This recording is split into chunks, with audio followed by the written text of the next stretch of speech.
Arestado dalawang nagpanggap na umano'y PAOK personnel sa Maynila. Ang modus nila, hinihinga ng pera ang mga kaanak ng naarestong POGO workers kapalit ng pangakong kaya raw nilang palayain ang kanilang kaanak. Lagi una ka sa balita ni Salima Refran, exclusive. Ano to? Hindi ko po yan. Hindi ko po. Ano to? Hindi. Ano to? Hindi ko po siya ina-accept, sir. Anong hindi? Wala po ako ina-accept. Wala kami.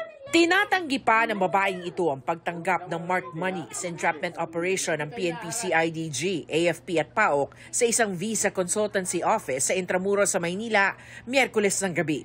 Ang siste, nagpapakilala sila bilang mga taga-PAOK, Bureau of Immigration at NBI at kayang magpalaya raw ng mga naarestong POGO worker. Nakakapagtanggal din daw sila ng pangalan sa mga ide-deport at maging sa blacklist ng BI. Arestado ang babae at isa pang lalaking empleyado ng opisina. Si Era, nakuna ng pinagbubuntis dahil sa matinding stress para lang makapagbayad ng hinihinging 1.1 million pesos ng mga suspect. Isinangla pa nga ng mga magulang ng nobyo niya ang kanilang bahay sa China para lang makapagbayad. Magkano po yung nabigay niyo ng total? 900 po.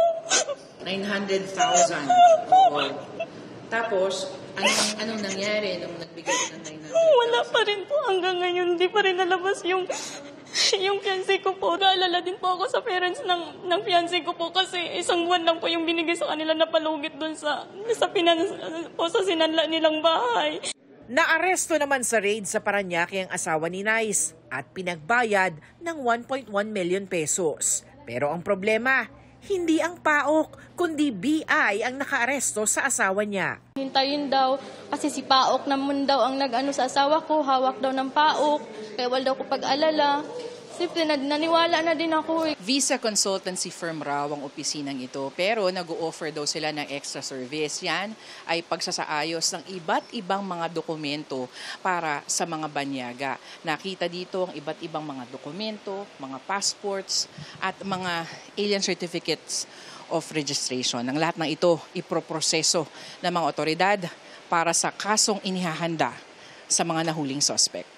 Ayon sa PAOK, nasa radar na nila ang opisina dahil sa pagiging fixer nito para maging peking Pilipino ang mga dayuhan. About sino ba yung fixer o sino ba yung conduit na lumalakad ng mga papeles ng mga Chinese, especially those who are working sa mga POGO operations.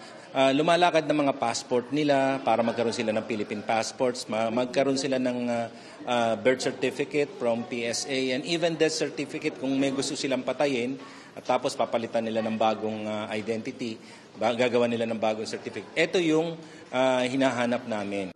Marami na raw na biktima ang grupo, kabilang ang mga nanay ng mga POGO babies.